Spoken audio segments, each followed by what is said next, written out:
Assalamualaikum warahmatullahi wabarakatuh, sobat beriman yang dimuliakan Allah. Semoga kita selalu dalam keadaan sehat walafiat. Amin ya robbal alamin. Dahulu kala di zaman Nabi Ibrahim alaihissalam, hiduplah seorang raja yang sangat besar kekuasaannya meliputi seluruh belahan dunia ini. Siapakah dia? Sebelum kita mulai, alangkah baiknya jika para pemirsa sekalian mendukung channel ini dengan cara like, komen, dan subscribe. Semoga yang sudah membantu support dilancarkan rezekinya. Amin. Amin ya robbal alamin. Kisah ini dinukil di dalam Al-Quran, dalam surah Al-Kahfi. Raja tersebut adalah Zulkarnain. Tidak ada penguasa yang mampu menguasai seluruh dunia ini, kecuali 4 orang saja, yang 2 dari golongan beriman dan 2 tidak. Raja yang berasal dari golongan beriman adalah Nabi Sulaiman alaihissalam dan Raja Zulkarnain. Sedangkan yang tidak beriman adalah Bukhtanasar dan Firaun Namrud.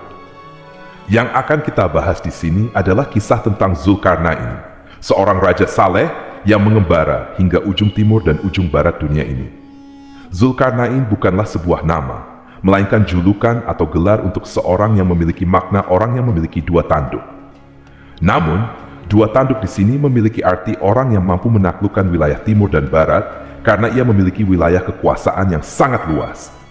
Sebagai raja, ia dianugerahkan Allah untuk menjadi raja dan penakluk sebagian besar wilayah dunia ini.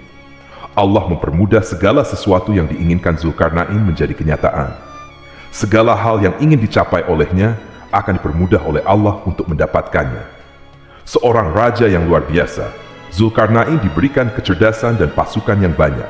Beliau adalah figur seorang raja yang sempurna. Sebagian orang beranggapan beliau adalah Iskandar Al-Makduni atau Alexander yang Agung, raja yang mendirikan negara Iskandaria.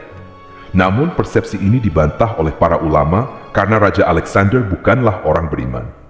Disebutkan dalam sejarah, Raja Alexander ini memiliki seorang menteri ahli filsafat bernama Aristoteles, yang sebagaimana kita ketahui adalah seorang ateis yang tidak percaya pada agama tertentu. Sedangkan Zulkarnain adalah seorang hamba yang beriman. Jelas antara Zulkarnain dan Raja Alexander adalah orang yang berbeda. Tatkala Zulkarnain sedang berjalan bersama pasukannya menelusuri bumi dan menjelajah daerah kekuasaannya, suatu hari ia dan pasukannya menuju barat, di tempat tenggelamnya matahari. Sampai ketika di suatu tempat, ia mendapati matahari seolah-olah terbenam di laut yang berlumpur hitam. Tempat ini berada di ujung barat belahan bumi ini. Ketika ia tiba di lokasi itu, ia menjumpai suatu kaum.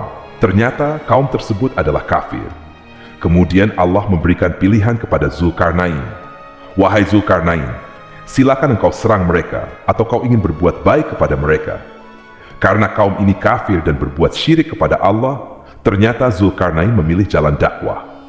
Kemudian beliau mulai mendakwahi kaum tersebut untuk menyembah Allah dan mengarahkan mereka ke jalan yang lebih baik.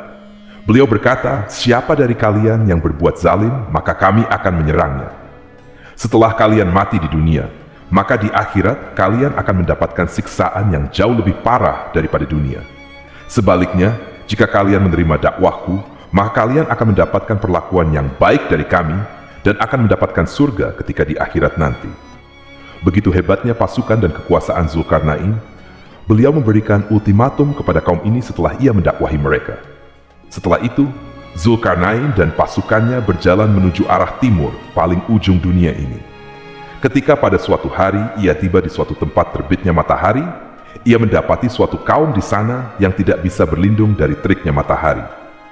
Ada 2 pendapat dari ulama tentang tempat ini.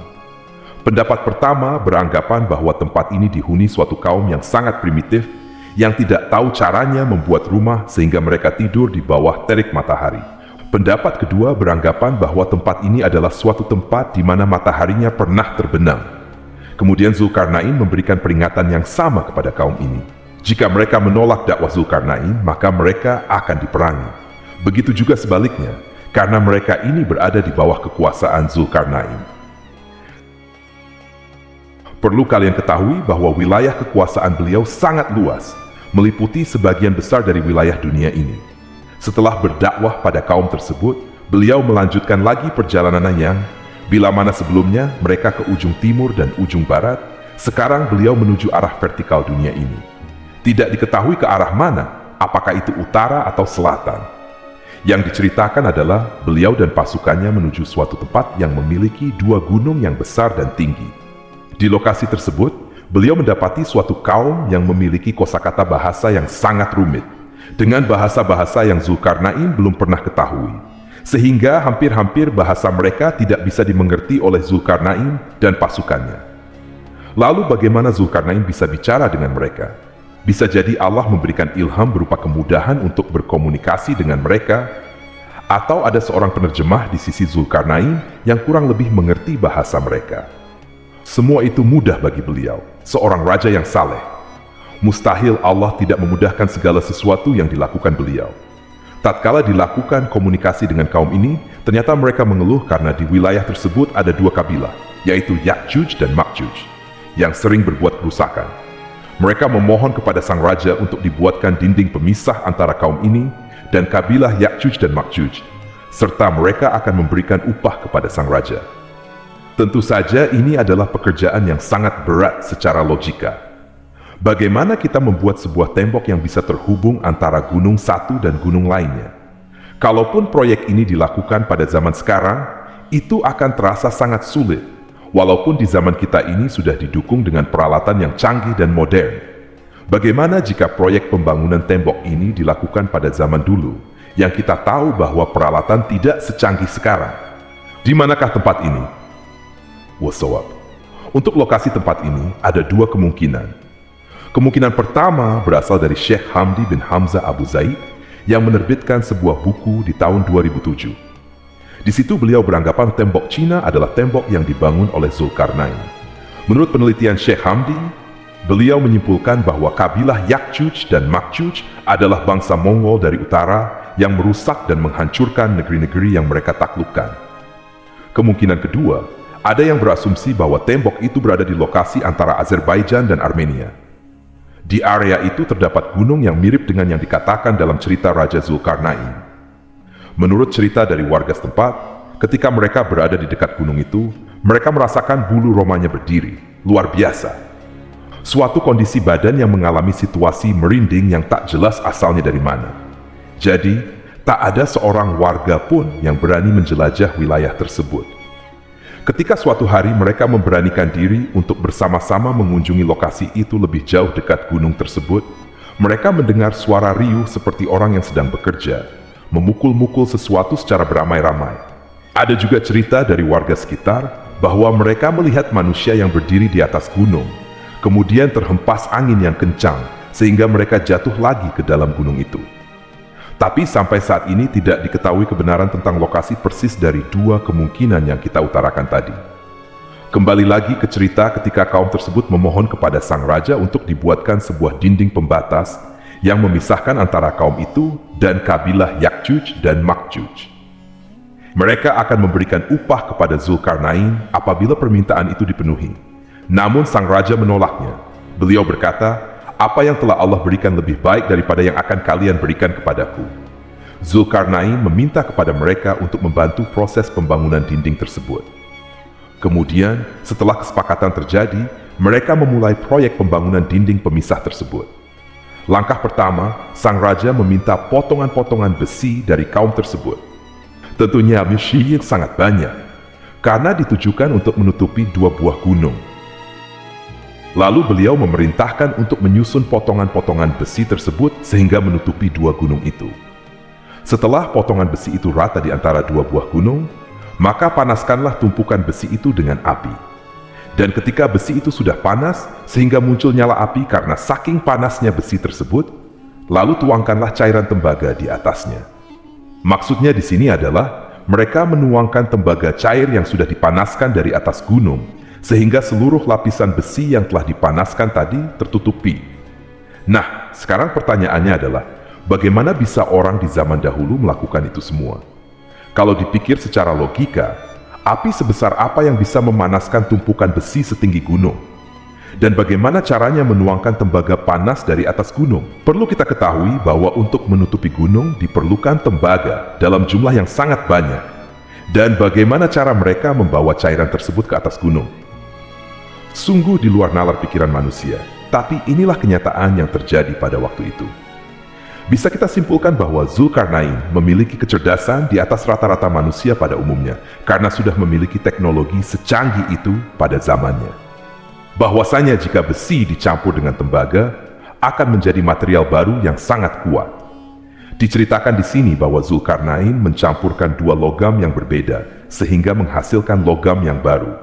Sungguh sebuah dinding yang sangat kuat dan luar biasa yang telah mereka bangun. Tapi luar biasanya, Zulkarnain tidak membanggakan dirinya sendiri ketika telah menyelesaikan proyek tersebut. Dia tidak ujub sama sekali. Dia bilang, "Ini rahmat dari Rabbku." Kemudian dia berkata lagi, "Jika pada suatu hari atas izin Rabbku, dinding ini akan luluh." Maksudnya adalah dinding ini tak akan bertahan selama-lamanya. Suatu hari jika Rabb mengizinkan, dinding ini akan runtuh dan jebol. Di dalam sana, Yakjuj dan Makjuj setiap harinya berusaha melubangi dinding itu agar bisa keluar. Setiap hari mereka berupaya untuk membongkar dinding yang dibangun Zulkarnain tersebut. Jadi sampai hari ini, di dalam sana mereka beranak pinak, sehingga memiliki keturunan yang sangat banyak jumlahnya. Perlu diketahui, Yakjuj dan Makjuj adalah manusia sama seperti kita, sama-sama keturunan dari Nabi Adam alaihissalam. Hanya saja mereka memiliki keterbatasan yang tidak sama dengan manusia pada masa itu dan masa sekarang. Dua kabilah ini memiliki perawakan seperti orang Mongolia dengan bentuk wajah yang bulat, mata yang sipit, dan tubuh yang gemuk. Tatkala pada suatu hari dinding itu akan berhasil mereka lubangi, sehingga keluarlah semua dua kabilah ini dari tabir yang menutupi lokasi itu. Seluruh dunia akan dipenuhi oleh Yakjuj dan Makjuj. Saat itu, mereka akan membunuh apapun yang ada di hadapan mereka, kecuali dari golongan mereka sendiri. Mereka akan membunuh manusia dan hewan yang ada di depan pandangan mereka. Pokoknya pada saat itu dikisahkan bahwa bumi ini porak-poranda karena ulah mereka. Lalu pertanyaannya adalah, kapan mereka keluar dari tembok besi itu? Mereka akan keluar tak lama setelah Dajjal dibunuh oleh Nabi Isa di gerbang Lut. Hingga pada saat itu, Allah memerintahkan Nabi Isa dan pengikutnya untuk bersembunyi di Bukit Tur untuk menghindari dua kabilah Yakjuj dan Makjuj ini. Luar biasa memang kekacauan yang ditimbulkan oleh mereka, sehingga Nabi Isa yang sanggup membunuh Dajjal pun tak mampu untuk menghadapi mereka. Kemudian pada suatu ketika, Nabi Isa berdoa kepada Allah untuk memusnahkan dua kabilah ini. Lalu Allah menurunkan binatang yang sangat banyak berupa ulat-ulat. Ulat-ulat ini akan menggerogoti leher dan badan Yakjuj dan Makjuj, sehingga mereka semua mati, tak tersisa satupun di dunia ini. Mendengar kabar bahwa Yakjuj dan Makjuj mati, maka Nabi Isa dan pengikutnya keluar dari tempat persembunyiannya. Tapi seluruh daratan, sejauh mata memandang, berisikan bangkai dari dua kabilah itu yang menimbulkan bau busuk yang sangat menyengat. Lalu kemudian Nabi Isa berdoa kepada Allah untuk membersihkan bumi ini dari bangkai Yakjuj dan Makjuj. Setelah itu, datang burung-burung yang jumlahnya sangat banyak, yang tidak diketahui dari arah mana asalnya. Burung ini memiliki postur yang besar seperti burung unta. Lalu yang dilakukan burung ini adalah mereka mengambil jasad Yakjuj dan Makjuj dan membuangnya entah di mana, apakah itu di laut atau di suatu tempat yang kita tidak ketahui. Untuk menghilangkan bau busuknya, maka Allah menurunkan hujan yang mengguyur seluruh daratan di muka bumi. Hasilnya, bumi kembali menjadi bersih seperti sedia kala. Jadi itulah cerita tentang Zulkarnain yang memiliki hubungan kait dengan Yakjuj dan Makjuj. Semoga cerita kali ini bermanfaat. Lebih dan kurangnya mohon dimaafkan.